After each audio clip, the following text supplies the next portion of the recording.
Son las 19 horas de hoy, miércoles 8 de abril de 2020. Estamos en la Ciudad de México, en el Palacio Nacional, y vamos a iniciar la conferencia de prensa diaria sobre la situación de la epidemia, la pandemia de COVID, la enfermedad que causa el nuevo coronavirus 2019. Hoy vamos a centrarnos en dos elementos. Uno es el informe técnico diario sobre la situación epidemiológica en el mundo y en México, y queremos compartir lo que habíamos platicado hace 10 días que traeríamos, ya está listo, y es la estimación del modelo Centinela. ¿Se acuerdan que habíamos comentado de esto? Nos interesa mucho que se entienda con claridad qué significa la estimación de casos de un modelo Centinela y cómo este modelo de trabajo, este mecanismo de vigilancia que existe en México desde el 2006, puede ser de enorme utilidad para estimar la carga de enfermedad. Entonces, ahorita lo comentaremos. Le pido al doctor Alomía si nos conduce por el informe técnico. Gracias. Bueno, buenas tardes a todas y todos. Nuestro panorama internacional, enfocamos como siempre en la carga de enfermedad en los últimos 14 días. Si pueden ver, continúa disminuyendo. Ayer la teníamos en 72%, hoy día ya está en 69%, quiere decir que de alguna manera se empieza a reducir la carga o cantidad de personas que están activamente enfermando, es decir, en los últimos 14 días en base a el periodo de tiempo conocido para la mayor incubación de la enfermedad.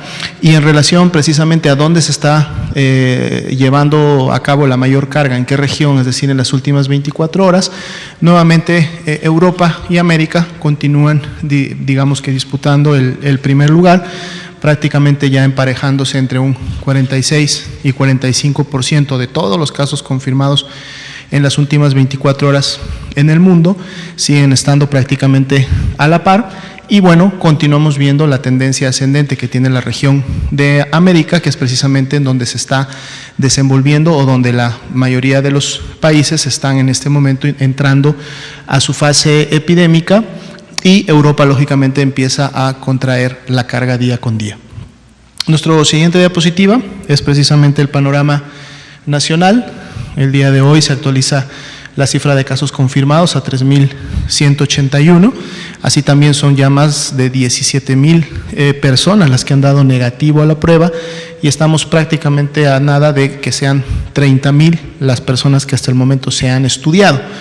Lamentablemente también se incrementa el número de defunciones a 174, y pueden ustedes ver en el mapa un poco la distribución de la carga de enfermedad, es decir, el número de casos confirmados en el país, en donde los estados que tienen un color naranja lógicamente expresan mayor carga que los que tienen el color verde, y en el centro del país, el Estado de México y la Ciudad de México, con los colores más oscuros, expresan también la mayor carga que hay a nivel nacional. En la siguiente diapositiva vemos esta distribución, pero ahora la vemos por tasa de incidencia acumulada, una tasa que siempre se calcula por 100.000 habitantes, y entonces nos permite un poco ver dónde se está concentrando también la transmisión y la dispersión de la enfermedad en función de la cantidad de población que hay en cada uno de los estados. La Ciudad de México lógicamente sigue estando a la cabeza, así como algunos estados del norte y del sur del país.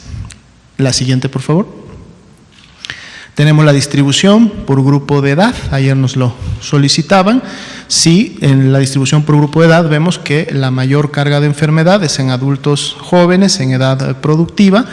Sí, y esto es en su momento, esto solamente evidencia el riesgo que todos tenemos en un momento determinado al exponernos a un caso confirmado o a otra persona que tiene la enfermedad. Es el riesgo que todos los que no hemos enfermado aún tenemos de contagiarnos y en su momento expresar la enfermedad. Por eso la distribución es, para efectos de los casos confirmados, es prácticamente en todos los grupos de edad de adultos, ¿no? Aunque siempre hay también un incremento en los mayores de 65 años, y vemos cómo los menores de edad, 18 años para abajo, realmente representan la menor cantidad de casos que se han confirmado hasta el momento, los hombres con 58% del total de la carga de enfermedad. En la siguiente diapositiva vemos también la distribución por grupo de edad, pero ahora viendo quiénes tuvieron que ser hospitalizados y quiénes se manejaron de manera ambulatoria. Vemos que los mayores de 65 continúa incrementándose. Ayer era una diferencia pequeña, hoy ya tenemos una diferencia más notable, en donde la mayoría de las personas con más de 65 años realmente han tenido que ingresar a un segundo o un tercer nivel de atención, lo que también reafirma el hecho de que sabemos que en relación a la edad, estos grupos tienen mayor riesgo de complicarse de la enfermedad, no solamente de contagiarse, porque eso lo tendríamos todos en un mismo nivel prácticamente, pero este grupo tiene además un riesgo mayor de poder complicarse, y lo vemos también como a medida que se incrementa la edad, se incrementan las barras de color amarillo. En la siguiente diapositiva podemos ver el estado clínico en el cual ingresaron cuando fueron detectados como casos sospechosos, posteriormente lógicamente confirmados, pero cuál fue el estado por el cual entraron.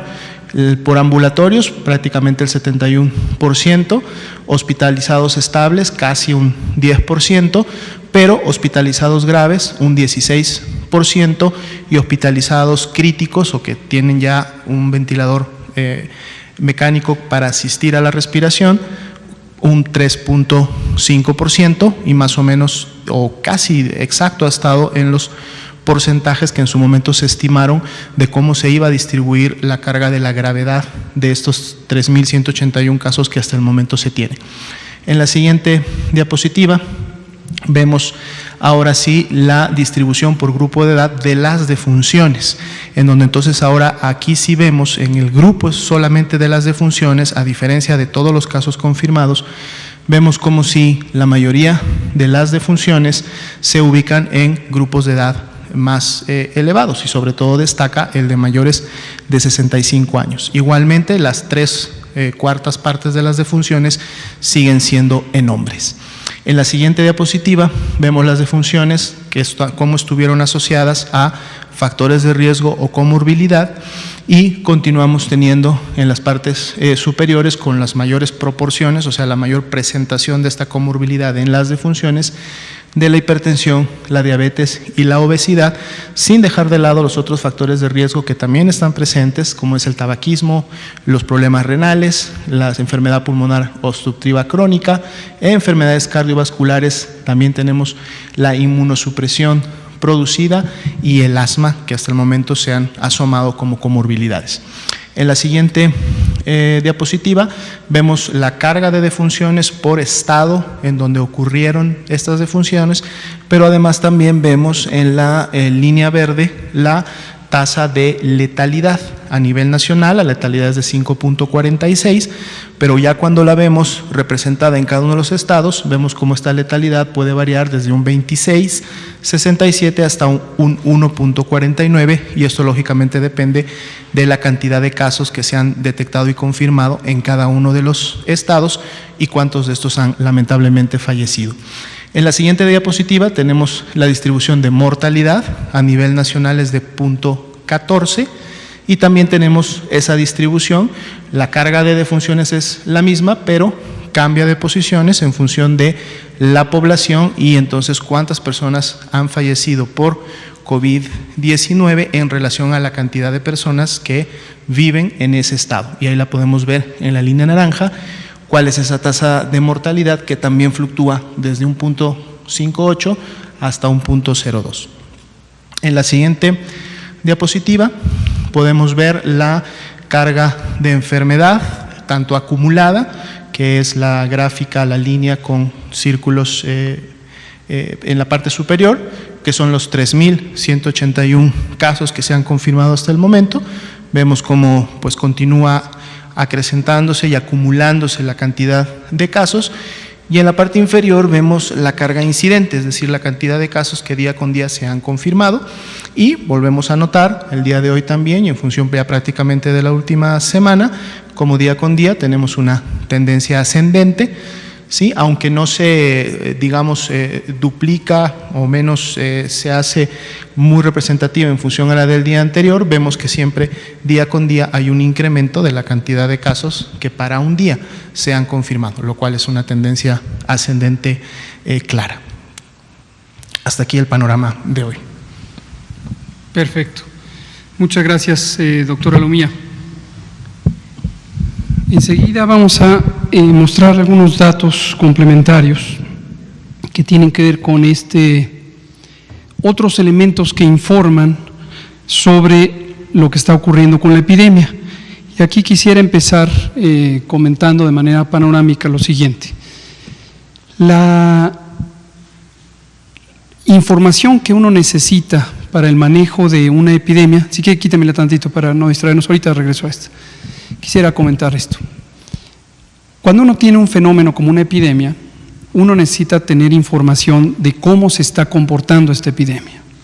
Y el comportamiento tiene que ver con muchos elementos que provienen de la observación directa y otros que se infieren por la observación directa y el razonamiento de cómo ocurren las cosas. Entonces, básicamente aquí, esta es una infección que se transmite de persona a persona. La última diapositiva la trajimos también para ilustrar de una manera muy visual cómo ocurre la transmisión persona a persona, porque hemos detectado que sigue habiendo confusión sobre qué quiere decir el mecanismo de transmisión persona a persona. Entonces, lo van a ver de manera muy, muy gráfica, pero esa es la última diapositiva. Antes entremos de regreso a las estimaciones. Entonces, lo que uno quiere saber es qué tan rápido se propaga la enfermedad, qué tan extensamente se propaga la enfermedad en el territorio, es decir, una es en el tiempo, otra es en el territorio, quién se ve más afectado, y es esta información sobre la comorbilidad, las personas con diabetes, con hipertensión, etcétera, qué otras características permiten predecir quién va a tener un desenlace desfavorable, como la edad, por ejemplo. ¿Cuál es la utilización de los servicios de salud? Y uno puede tener un monitoreo de qué tan rápido se están solicitando consultas en un servicio de urgencias, por ejemplo. ¿Qué tan probable es que haya una muerte relacionada con la enfermedad? Y esa es la tasa de letalidad. ¿Qué tan importante es esta enfermedad como causa de muerte? Y esa es la tasa de mortalidad, etcétera. A lo que quiero llegar con esto es el número de casos es la mínima pieza de información que uno puede tener y que uno necesita.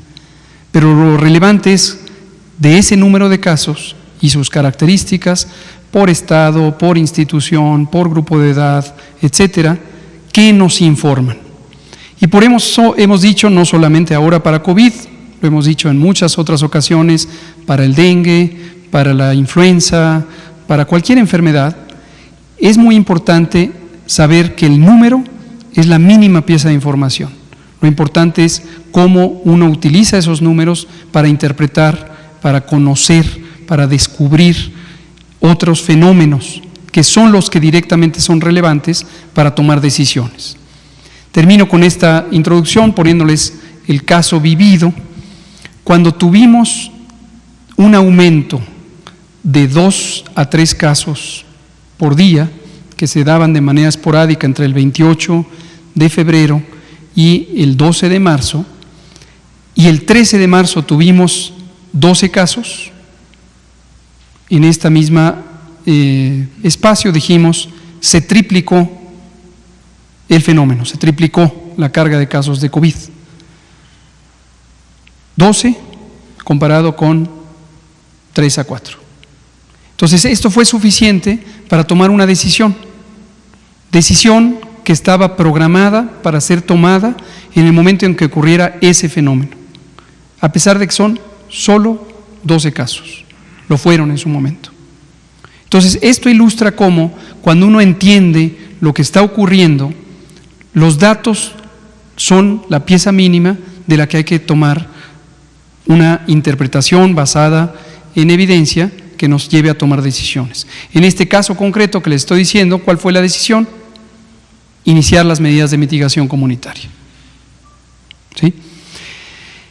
Apreciativamente uno podría decir 12 casos, qué poquitos casos, ¿no es cierto? Y uno podría pensar, comparémonos con otros países. En ese momento había países ya, desde luego Italia, España y otros, que contaban por miles o decenas de miles sus casos. Y uno podría decir, 12 casos no es nada. Fue muy importante, 12 casos, porque ya no eran 4 o 3, eran 12. Entonces, por eso hemos insistido en eso. Ahora, ¿cómo sabemos todo esto? ¿Por qué confiamos en los datos y confiamos en su interpretación? Porque los métodos epidemiológicos existen, se han desarrollado a lo largo de muchos años, y en el tema de las enfermedades de muy amplia propagación, técnicamente esto se llama fenómenos inconmensurables. Disculpen ustedes el tecnicismo, lo que quiere decir inconmensurable es no se puede medir de manera directa. Y hay muchísimos fenómenos en la realidad que son inconmensurables, no se pueden medir, porque son tan extensos o bien ocurren de manera tan extensos geográficamente o cambiantes en el tiempo, que es ocioso tratar de medirlos de manera directa. Y hemos comparado el modelo de vigilancia centinela, del que voy a hablar ahora, con las encuestas. Cuando uno quiere apreciar un fenómeno en la sociedad, las encuestas de opinión, por ejemplo. Pensemos en México. México tiene 127 millones de habitantes. Si queremos conocer qué opinan las personas en México sobre el tema que ustedes quieran, no necesito ir con 127 millones de personas a preguntarle su opinión. Esto sería completamente impráctico. Me llevaría muchos meses, me costaría mucho dinero y además tendría un desgaste innecesario de el esfuerzo de conseguir información. Y entonces existen las encuestas. Las encuestas es una metodología usada en muchas ciencias sociales y otras, en donde uno entrevista a un número muy pequeño de personas comparado con la conclusión a la que quiere llegar en un número muy grande de personas. En una encuesta de opinión, típicamente en un país, por ejemplo, como México, de 127 millones de habitantes, basta entrevistar a 3.500, 4.000, 5.000 personas. Compárese 5.000 personas con 127 millones de personas. Y sin embargo, los métodos son tan robustos que me permiten estimar o apreciar, por ejemplo, la opinión de 127 millones de personas con un pequeño margen de error, 2 a 3%. Les pongo otro ejemplo.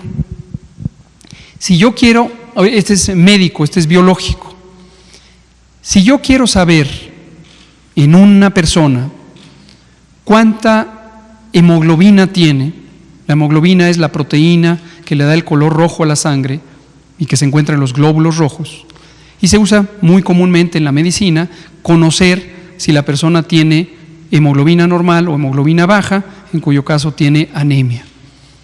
Yo no necesito medir la concentración de hemoglobina en todos los 5 o 6 litros de sangre que tiene en promedio un sujeto de 70 kilos de peso. No necesito, pero además sería imposible, porque yo no le voy a sacar a un sujeto toda su sangre para analizar toda su sangre.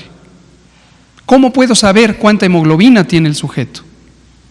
Lo que hago es que le tomo una muestra de 5 mililitros de su sangre, no 6 litros, sino 5 mililitros. Y de ahí analizo esa muestra. Y tomo una observación directa, que es cuánta hemoglobina tengo por mililitro, centilitro, decilitro, y asumo que si la muestra representa el todo, que son los 6 litros de sangre o 5 litros, entonces lo que estoy viendo en esa muestra es lo que está ocurriendo en todo lo demás, que no lo estoy viendo de manera directa. Mismo principio para la vigilancia centinela. Entonces, hoy queremos compartir con ustedes 2 indicadores separados, no necesariamente están asociados a la vigilancia centinela los dos, y uno es la interpretación de la mortalidad de acuerdo a dos maneras de identificarla, y las dos se usan diariamente en nuestro análisis. Esta es la curva epidémica, igual que la vemos para el número de casos, solo que en este caso es de las defunciones. Y acaba de comentar el doctor Alomía que muy desafortunadamente ya han existido 174 personas que han muerto por COVID en México. Y lo que podemos ver aquí es el registro día por día de los casos o las personas que lamentablemente han perdido la vida por esta enfermedad, en esta gráfica agrupadas por cuándo empezaron los síntomas. Y está claro que entre que una persona tiene síntomas, en aquellas personas que se complican, adulto mayor, mujer embarazada, enfermedades crónicas, pasan cierto número de días hasta que, desafortunadamente, para aquellos casos graves, puede ocurrir la muerte. ¿Cuántos días? La mitad de ellos, 9 días. Es la mitad de las personas que han fallecido, de estas 174, tardaron 9 días entre que tuvieron el inicio de los síntomas y lamentablemente fallecieron. Pero lo que vemos aquí es cómo se fue presentando en el tiempo. Estos son días, está muy pequeñita la letra, pero son los días que empezaron el 27 de febrero y hasta la fecha de hoy, 8 de abril, y cómo fueron ocurriendo. Y esta es la suma conforme se van acumulando, y aquí es en estas barras grises cómo ocurrió en los días de inicio de los síntomas. Veámoslo ahora, no por fecha de inicio de los síntomas. Bueno, espérenme, antes de cambiarle, naturalmente, en la medida en que hay personas que en este momento iniciaron síntomas, pero todavía no han fallecido, tenemos un fenómeno en donde se va reduciendo el registro de la mortalidad, porque todavía hay personas que iniciaron síntomas atrás y todavía, afortunadamente, y ojalá no ocurra, que pierdan la vida. La siguiente. En esta otra gráfica lo que vemos es cómo se comporta la misma información cuando la representamos ahora por la fecha de defunción. Noten ustedes cómo esto se recorre, porque ya está 9 días después. Y cómo esta curva va teniendo un comportamiento diferente, un poco más pronunciada, y no termina en una zona plana. Mismos datos en dos representaciones diferentes, por fecha de inicio de los síntomas o por día en que ocurrió la lamentable defunción. ¿Qué sacamos en conclusión de esto? Nos da mucho gusto que la sociedad se expresa, a veces lo vemos en medios informativos, en columnas, en opiniones. No siempre son personas que conocen del tema, y eso se puede apreciar por la manera en que escriben, pero siempre hay ideas valiosas que hay que tomar en cuenta. Lo vemos también en las redes sociales. Nos da gusto ver que hay un gran interés público en la materia de la epidemiología, la ciencia básica de la salud pública. No siempre son personas expertas, pero dan ideas interesantes. Y hace algunos días había alguien, no me podría acordar quién, que insistía mucho en que por qué no hacíamos curvas epidémicas de mortalidad, que por qué insistíamos en hacerlas de los casos observados. Y este comentario estaba ligado con la insistencia de por qué no han hecho pruebas en todos los casos, tema que ahorita voy a abordar. Aquí están las curvas. Claro que las hacemos, claro que las vemos, claro que las interpretamos. Todo esto es lo que está en el trabajo interno de la unidad de inteligencia epidemiológica.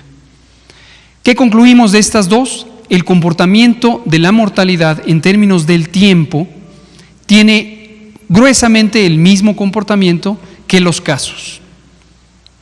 Independientemente de que afortunadamente las personas que han perdido la vida son un conjunto muy pequeño.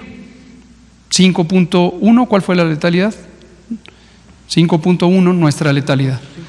Entonces 5.1% han fallecido, afortunadamente no son más. Es un dato mucho más pequeño los 174, que los 3,000 y tantos confirmados, ¿sí? Pero la información en términos de cómo se cambia este fenómeno en el tiempo es semejante. Pasemos ahora a la tabla de los estimados de la vigilancia centinela. No, antes les voy a compartir esto. Este es otro recurso de lo que hemos compartido en otras ocasiones, el monitoreo integrado de COVID. Para tener un monitoreo integrado de COVID, utilizamos desde el inicio 7 elementos de la vigilancia epidemiológica. Usamos la vigilancia, la detección de los casos sospechosos que se confirman por pruebas de laboratorio y el estudio de sus contactos. Esos son los 2 primeros componentes. Luego utilizamos el sistema de vigilancia de enfermedad tipo influenza, que en México se estableció en 2006 con el modelo Sentinel. Y esto tiene 2 componentes, la vigilancia clínico-epidemiológica y la vigilancia por laboratorio.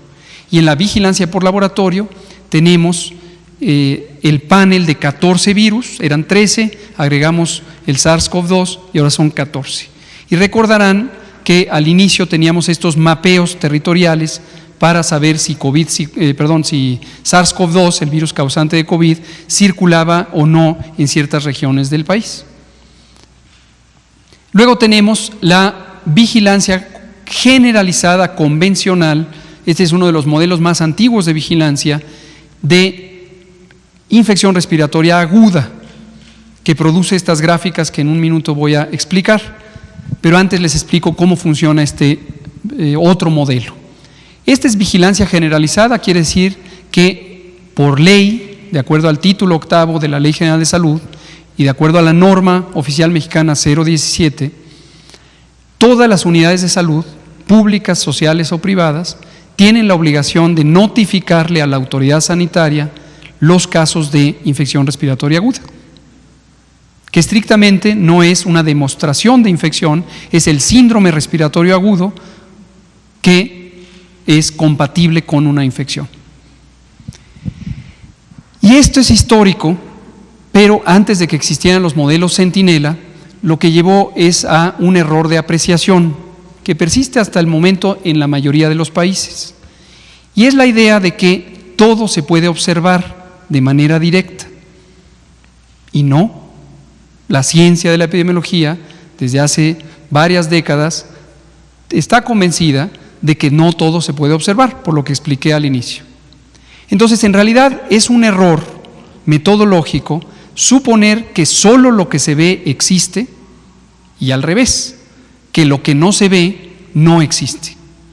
Y sin embargo, en muchos países se sigue utilizando la idea de voy a hacer pruebas a todos, voy a detectar todos los casos, y lleva a un error de interpretación, que es pensar que lo que se ve es lo único que hay. En la mayoría de los países donde hemos visto distintos números de casos, que se cuentan por decenas de miles, en algunos pocos por centenas de miles, no es todo, hay mucho más. ¿Cuánto más? Es difícil de saberlo, porque no se utiliza un método de estimación, como el que he comentado de las encuestas, en donde se sepa por cada caso que vi en una clínica, en un hospital, cuántos no vi y por qué no los vi, por muchísimas razones. No estaba suficientemente grave como para acudir al hospital, o estaba muy grave y ni siquiera llegó al hospital, o llegó al hospital y no fue detectado, o llegó al hospital, fue detectado, pero como ocurre en una enfermedad como COVID y también en la influenza, no es útil hacerle la prueba porque no tiene una razón de ser clínica y lo preferente es que se vaya a casa para restablecerse como el 80% de los casos. O como ocurre ahora, también en México y ha ocurrido en todos los países, que por razones de salud pública para evitar los contagios, uno recomienda, si usted es una persona joven que no tiene enfermedades crónicas y no es una mujer embarazada, vaya a casa, porque 8 de cada 10, como usted, incluido usted, se van a recuperar en un lapso de 10 a 14 días, sin que haya secuela, y se va a quedar inmune a la enfermedad. Entonces, todos ellos que nos han hecho caso y que han evitado, al hacernos caso, que exista transmisión en los hospitales, en las salas de espera de los servicios de urgencia o en las salas de espera de las consultas externas, no van a quedar registrados. Pero lo sabemos, porque estamos usando un método científico de vigilancia. Entonces, en cualquier otro país donde no se esté usando esta mecánica, no están reconociendo que lo que no ven también existe. Pero en México sí reconocemos que lo que no se ve también existe. Cámbieme rápido, por favor, a aquella gráfica donde está color amarillo y color verde, por favor, antes de regresar a esta. Quizá esto es demasiado técnico para la población, espero que sea de interés. Trato de expresarlo en términos no tan técnicos, pero pienso que siempre es útil que la población conozca lo que significan los datos, porque si uno ve los datos y solo se queda en un número de casos, uno pierde la noción de la interpretación científica de estos datos y para qué pueden servir, para tomar decisiones del manejo de la epidemia en tiempo real, en cada día, en cada hora que se tiene que tomar decisiones. Esta gráfica. Ayer creo que alguna de ustedes me preguntaba sobre esta proporción. No me acuerdo quién de ustedes. Esta es la gráfica que acaba de presentar el doctor Alomía y es la distribución de casos confirmados, solamente los confirmados, por grupo de edad. Y está también aquí esto, la relación de hospitalizados con ambulatorios. Entiéndase, graves y leves. Y recordarán que al inicio teníamos, antes de entrar a la fase 2, esto estaba más o menos fijo en 20% graves, 80% leves. Y ahora no necesariamente está cambiando del todo, pero día con día aparece aquí, ahorita casi 30% de graves y 71% de leves. ¿Por qué?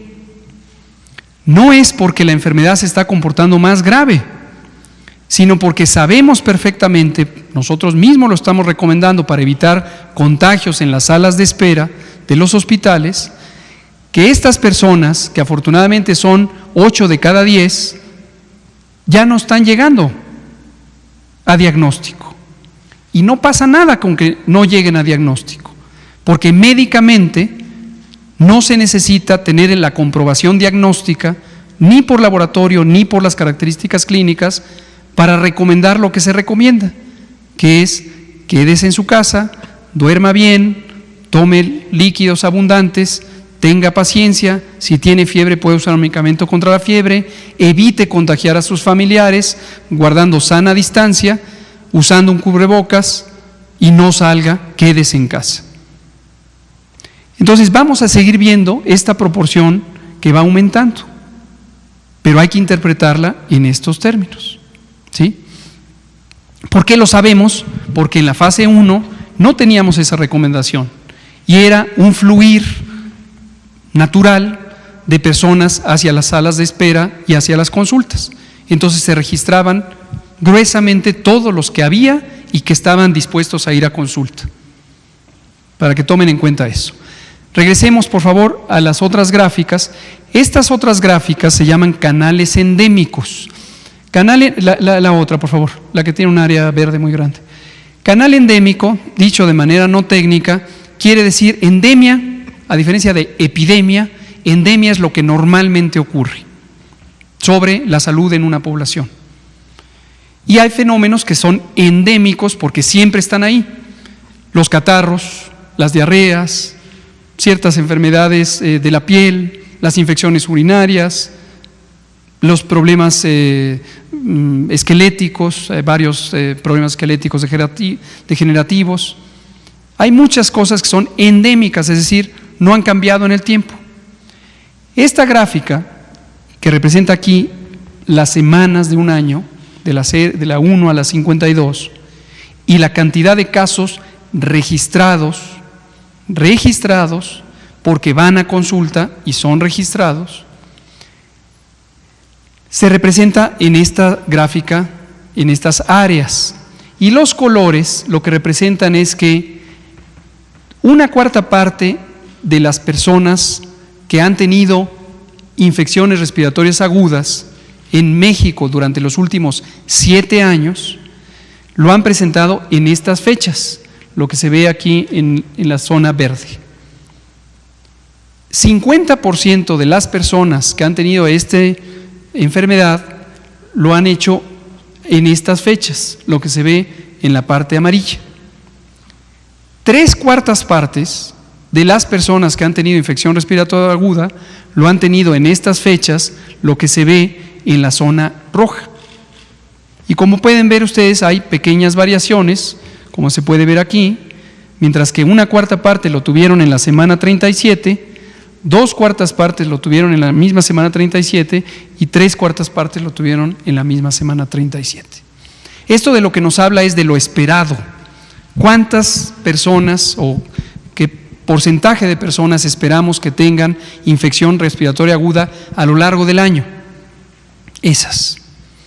Noten también que las infecciones respiratorias agudas ocurren más en el invierno, esto es enero y febrero, hasta llegar a la semana 8, y luego empiezan a bajar. Durante el verano, que es esta parte, son estas semanas, tenemos menos, pero también hay catarros en julio. Y luego empiezan a subir nuevamente hacia octubre, noviembre y diciembre. Entre otras, la influenza, pero también los catarros comunes y múltiples infecciones respiratorias. ¿Para qué nos sirve esto? Para comparar lo que esperamos que ocurra con lo que es inesperado. Y esta es la curva, esta línea azul, lo que está ocurriendo en 2020. Entonces, la comparación es útil para identificar algo que se sale de lo esperado. Cuando esta curva azul, esta línea azul, está más alta, más grande, hay más casos de lo que ha habido en los últimos 7 años. Esa es la lógica, canal endémico. Hoy no nos va a dar tiempo de mostrarles los detalles, pero la tenemos estado por estado.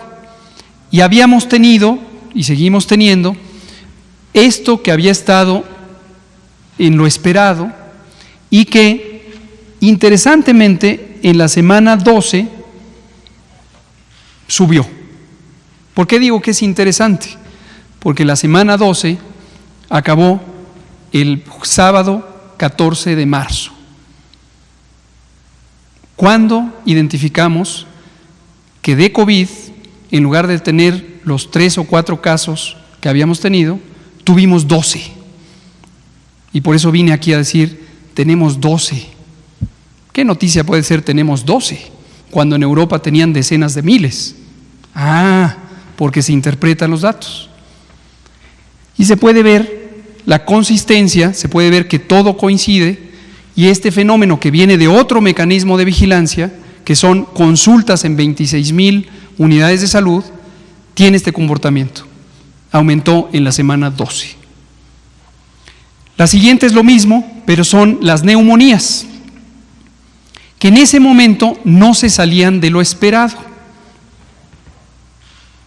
Pero, doble contra sencillo, así como garanticé que iba a llegar el coronavirus, garantizo que esto va a tener este comportamiento. ¿Por qué razón? Porque está en fase ascendente la epidemia de COVID.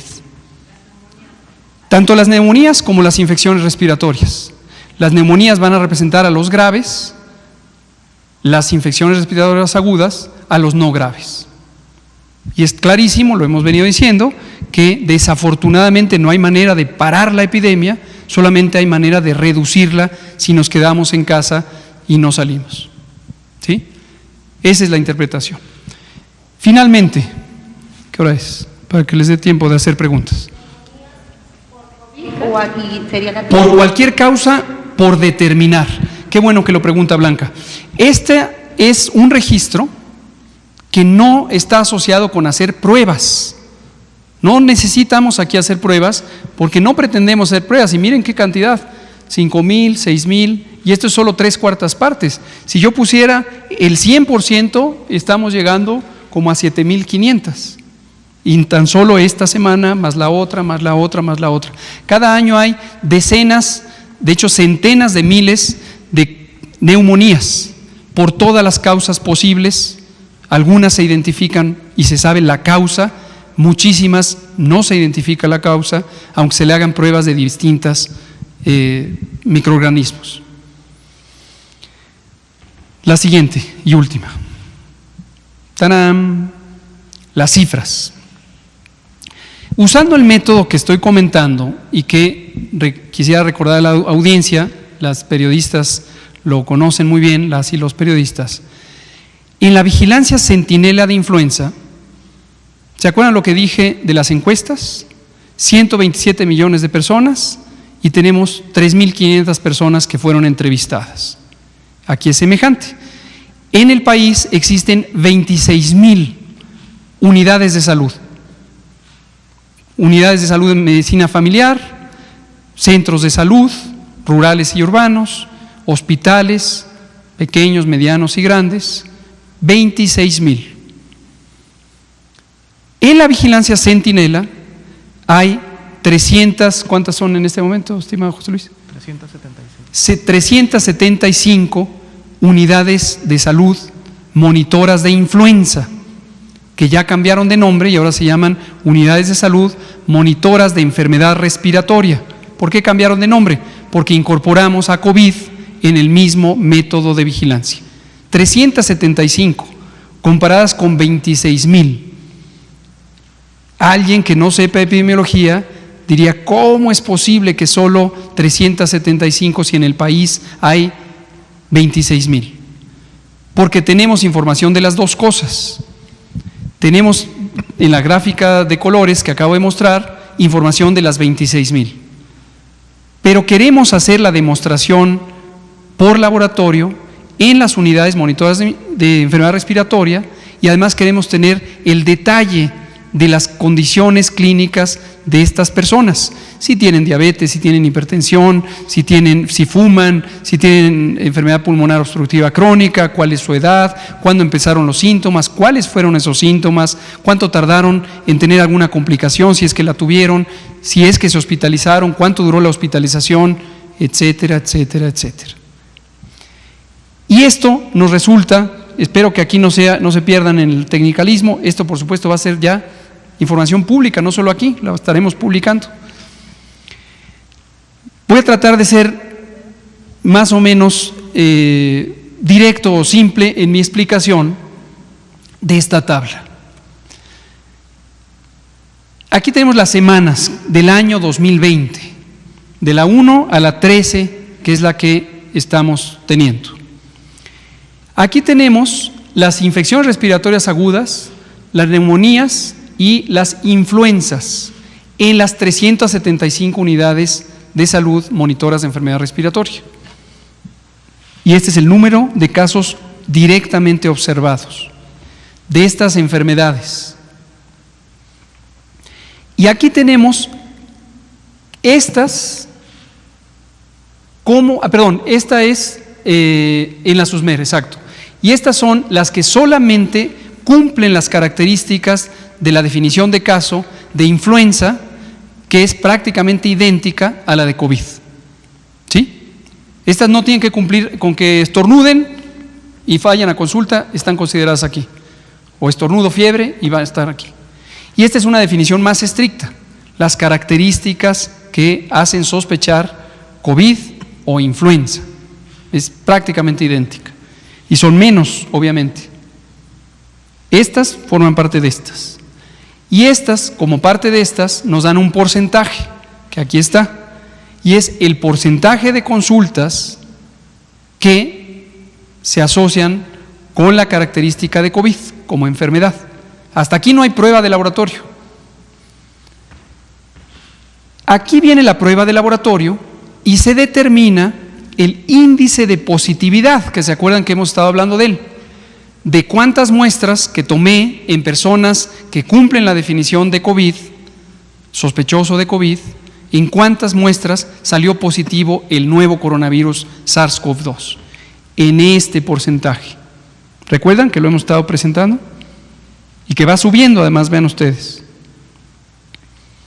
De estas están el número de casos que resultaron positivos. Este es el número, este es el porcentaje. Finalmente tenemos un elemento del control de calidad. ¿Cuántas muestras se procesaron? Es distinto a cuántas muestras resultaron positivas. En México se han procesado válidamente casi 17,000 muestras de laboratorio en el laboratorio de coronavirus. Y finalmente tenemos las enormes cifras, aquí están, de la vigilancia de las dos gráficas verdes que presenté, 26,000 unidades. De aquí para acá eran las 375, estas son las 26,000. Y hago una multiplicación que me permite decir, por cada caso confirmado de COVID, cuántos hay en la población que no vi, porque no llegaron a la consulta, etcétera. Y son finalmente estos, aquí está la suma, 26,519 casos. Tan tan. De los 3,000, ¿cuánto? 100 y tantos que acabamos de informar, hay otros que no llegaron a consulta, pero estos métodos nos permiten decir con razonable certidumbre, ahí están. ¿Tan tan? La gráfica, perdón, nada más la última. Por favor, la fotografía final. Esta es de interés público generalizado. ¿Cómo se transmite el COVID? Así, achú. Cuando decimos sana distancia, no nos referimos a no saludar, obviamente no hay que saludar de mano, pero no nos referimos, ignora a tu amigo o a tu vecino o a tu pariente. Nos referimos a que lo que tenemos que evitar es que estas gotitas nos caigan encima, particularmente en los ojos, nariz o boca. Y hay 3 tipos de gotas, las grandes, las medianas y las pequeñas. Esto lo hemos explicado en otras ocasiones, pero me gusta retomarlo. Hay gotas que son demasiado pesadas y caen allí, a 2 metros. Hay gotas que son más ligeras y caen allí, a 6 metros. Y hay gotas que son más ligeras y caen allá, a 10 metros, si yo estornudo como este caballero. Entonces, eso es lo que hay que evitar y por eso son las dos cosas. Guarda sana distancia, porque con la sana distancia, Susana te va a permitir que no te caigan las gotas convencionales, que son muy pesadas y que se producen al hablar. Pero también, quien va a estornudar, que se tape. ¡Achú! Porque eso va a proteger que las gotas de 10 metros, que llegarán a 10 metros, porque son muy ligeras, no le caigan a alguien que esté a esa distancia. Tan tan. Va a haber poco tiempo para preguntas. Ahí empecemos con Melina y el compañero que ayer le dijimos que estaba en la lista. También, usted. Ya, no nos va a dar tiempo, vean la hora. Pero 3 preguntas, Melina, usted y usted.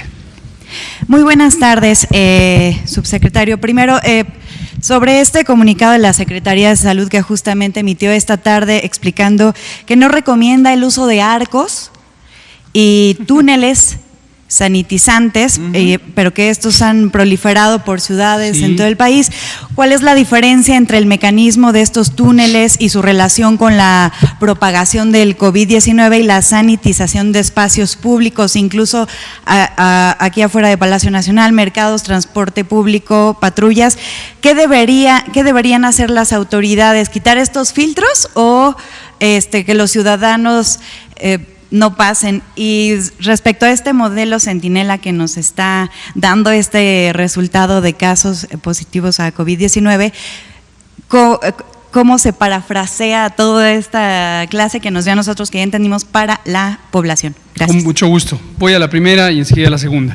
Los túneles, efectivamente de repente empezaron a aparecer en incluso hospitales federales aquí en la Ciudad de México y en algunas plazas públicas en la zona sur en particular, y luego vimos también que en un estado del norte empezaban a aparecer. Si no fueran un riesgo no habríamos dicho nada, solo habríamos dicho se está desperdiciando el dinero, pero sí tienen un riesgo. las técnicas de sanitización de espacios físicos o de las personas que acuden a espacios físicos tienen características técnicas específicas. Estos túneles, para quien no los haya visto, son unas, literalmente túneles, es una rueda monumental de tamaño donde cabe una persona, tienen aproximadamente 3 metros de altura o 2 metros de altura de diámetro y tienen unos tubitos por los que se produce una aerosol con una sustancia desinfectante. Y hay distintos tipos de sustancia desinfectante. Entonces la persona pasa y le echan ahí un aerosol. Estos son tecnológicamente diseñados para procesos de sanitización controlados, en donde las personas que transitan por ahí tienen una protección física de la vía respiratoria, nariz y boca, los ojos también, porque en esa formación de aerosoles se puede irritar la vía respiratoria y se pueden irritar los ojos tan solo con la sustancia sanitizante. Pero si suponemos que hay una persona que tiene COVID y que en su vía respiratoria está sacando virus, lo que va a ocurrir es que conforme la persona respira, esas partículas de virus se van a estar movilizando. Y si el tiempo de sanitización no es el técnicamente recomendado, y ese depende del volumen de la persona, del área a cubrir y también de la potencia de la sustancia sanitizante, puede ser que la persona pase muy poquito tiempo, se hagan los aerosoles y que no sea suficiente para inactivar al virus. Y tenemos el efecto opuesto, riesgo de propagación de infecciones. Entonces, por eso hicimos esta nota y dijimos, no, las cosas tienen un porqué, las cosas tienen una técnica, las máquinas, en este caso podríamos considerar una máquina este túnel, han sido probadas y autorizadas para su uso en determinadas condiciones. Sobre el resumen del método Centinela, trataré de expresar en estas frases. México utiliza un método probado, científicamente fundamentado, de vigilancia eficiente, que se estableció en México en 2006, que fue desarrollado conjuntamente por los Centros de Control de Enfermedades de Estados Unidos, la Organización Panamericana de la Salud y la Organización Mundial de la Salud en 2005. A lo largo de experiencia de todos estos años, el sistema de vigilancia Centinela ha sido perfeccionado y los métodos para utilizarlo han sido estructurados. Esto lo que nos permite es tener un reconocimiento de lo que queremos tener, que es cómo se comporta la epidemia de COVID en México y cómo se tienen que tomar las decisiones de control y prevención de acuerdo a la realidad que se identifica. Y al mismo tiempo nos permite asumir la realidad como es y no como equívocamente se piensa que es, en el sentido de que solo lo que se ve existe. Dicho sea de paso, nosotros estimamos 26,000 casos, este número. Entonces alguien podría decir, pero entonces ya ustedes son mucho más que varios países latinoamericanos que tienen 1,000 y tantos. No, nosotros reconocemos explícitamente que tenemos 26,000 estos. En cualquier otro país que tengan solamente los casos observados, también hay que corregir y multiplicarle por un número no necesariamente idéntico que el de México, pero por un número parecido, 10, 12 casos no observados por cada uno. Y en los países donde muy desafortunadamente han tenido enormes epidemias, también habría que multiplicar esos casos por un factor semejante, es específico para cada país y hay que estimarlo. Pero digamos, un país que hoy tuviera 300,000 casos observados directamente y demostrados por laboratorio, con un factor de corrección como este, tendría 3 millones de casos. Sería como 12%, estamos diagnosticando el 12% de COVID. Lo que estamos observando representa 10 o 12 veces más. Esa es la interpretación. Para no equivocarme, es el 12% considerando que 26,519 son las personas que no están dentro de la numeralia de COVID. se interpreta exactamente al revés. Las personas que pueden ser directamente observadas son 3,000 y tantas, Sí, pero cada una de ellas representa a otros 12, vamos a redondearlo, que no fueron a consulta, que no tenían síntomas en el momento de la consulta, que su médico no identificó, que cumplían la definición de caso, etcétera, etcétera. Entonces, el reparte es el 12% de lo que sí tenemos registrados como COVID. 8 veces. 8 veces de lo que se ve, la epidemia es 8 veces más grande. Lo cual no cambia las decisiones. Y por eso retomé su memoria, cuando teníamos tan solo 12 casos, con esta exploración sistemática fue suficiente para tomar la decisión. Hoy empiezan las medidas de mitigación masivas. Doctor, Si los otros se llaman casos confirmados, estos se pueden decir Estimados, es correcto, estimados. Espérenme, ya se están saltando el orden y está el compañero y quedan 2 minutos. 26.519 casos estimados, ¿podríamos considerar que pueden estar aislados? No, no están aislados, porque si los hubiéramos visto, los habríamos puesto en aislamiento. Pero gracias por la pregunta, aunque se saltó el orden. Vamos a darle un buen punto. Recuerden lo que dijimos en fase 1 y fase 2. Al inicio uno tiene una realidad muy manejable porque hay muy poquitos casos. Entonces, de los casos observados, uno los pone en aislamiento. Pero dijimos desde la fase 1, llegará el momento en que sean tantos casos que no habría manera ni tendría sentido intentar poner en aislamiento a cada uno de ellos. En el momento en que ya no es práctico a cada uno de ellos decirle, caballero, póngase aquí en aislamiento, uno toma una decisión masiva y dice, quédate en casa, todos, quédate en casa, porque uno se anticipa a los contagios masivamente. Última pregunta ya el compañero, sé que hoy… ¿Aplica el modelo Centinela? No, si quiere mañana le elaboramos más sobre decesos. Hacerle una propuesta, por favor. ¿Sí? Mire, hay muchas dudas, lo que presentó es muy complejo. Entonces, por favor, si la transmisión la tienen que acabar en 2 minutos, acaben la transmisión. ¿Y seguimos platicando? Seguimos platicando. Yo no tengo inconveniente, ¿se puede? Ay, ¿por qué no?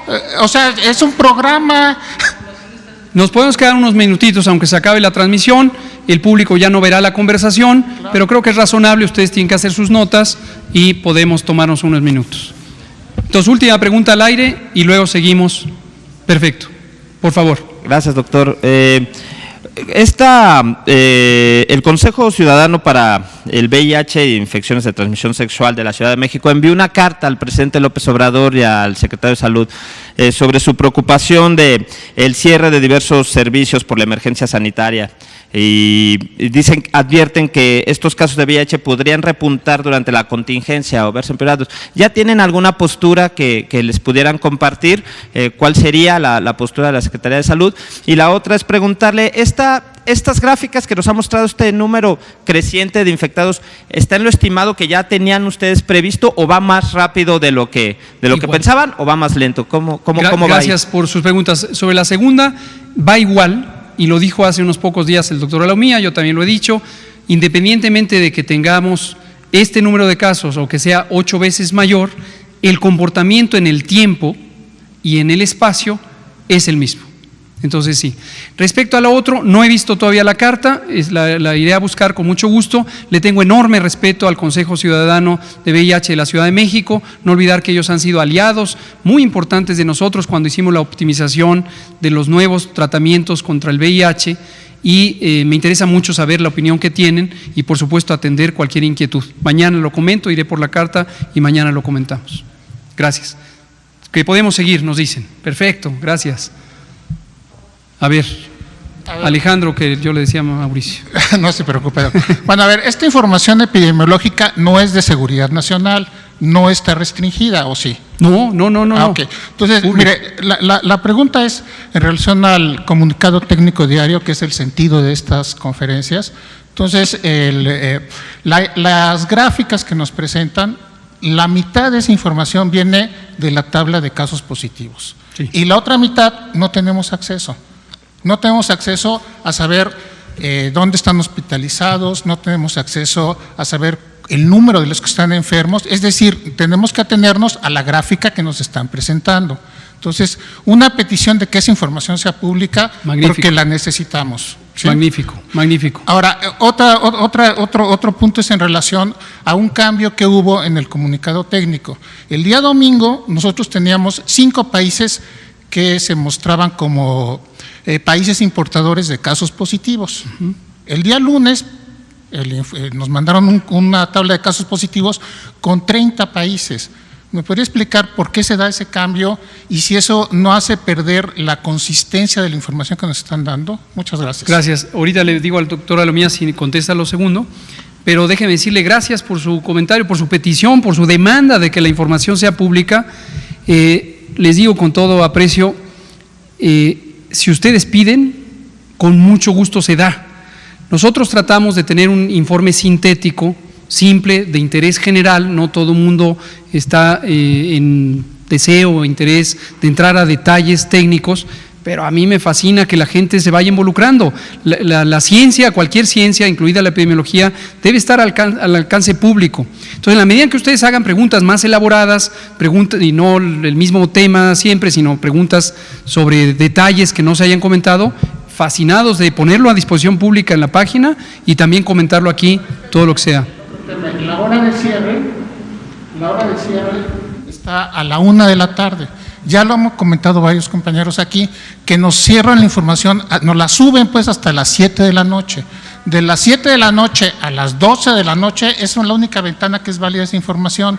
Entonces, por favor. Bueno, vamos a hacer los ajustes necesarios y el doctor Alomía nos va a comentar sobre el mapa. Sí, la diferencia que hay en relación a la variable del antecedente de viaje, de que en su momento también está relacionado a la importación, tiene que ver precisamente con lo que hemos comentado los 2 últimos días, en el que precisamente pasamos ya de una máscara de captura, es decir, un sistema en línea que solamente registraba casos sospechosos de COVID-19, pasamos ahora ya al modelo Centinela, a la plataforma que ahora va a ser del CISBER, a través de la cual vamos a vigilar no solamente COVID-19, sino además otros virus respiratorios con potencial epidémico para el país.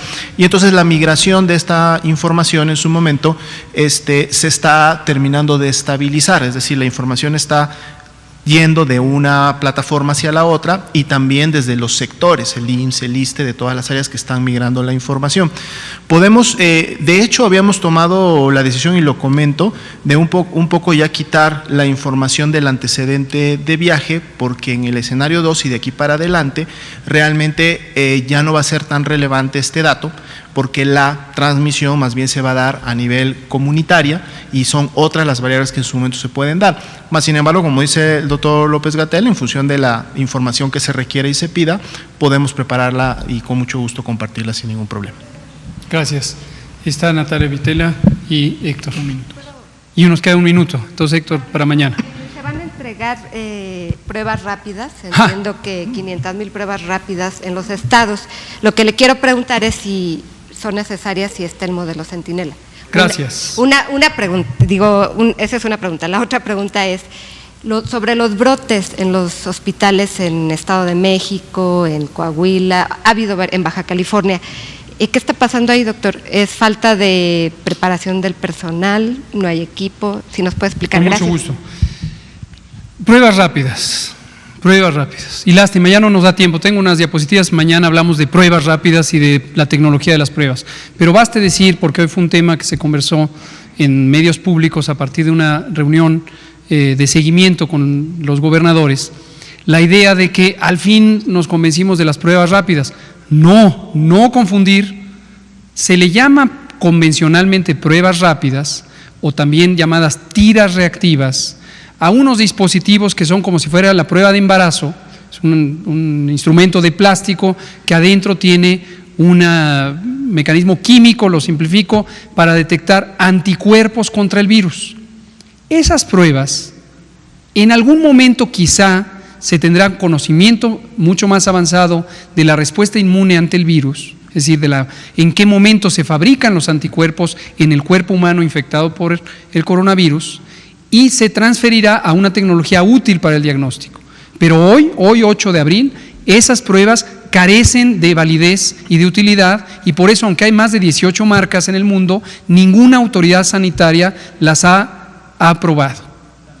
No confundir con unas pruebas de PCR, es decir, el mecanismo idéntico que se usa en México, que son de tiempo acortado y que requieren una maquinita de alta tecnología y personal experto que las maneje. Entonces, ha habido una confusión por el uso del lenguaje. PCRs que son más rápidas, como la tecnología Expert, o una que desarrolló un laboratorio que se llama ID Now y que la presentó el presidente de Estados Unidos la semana pasada, esas son más rápidas, pero tecnológicamente son idénticas a las que usamos en los 32 laboratorios estatales de salud pública, en el INDRE, en los laboratorios auxiliares.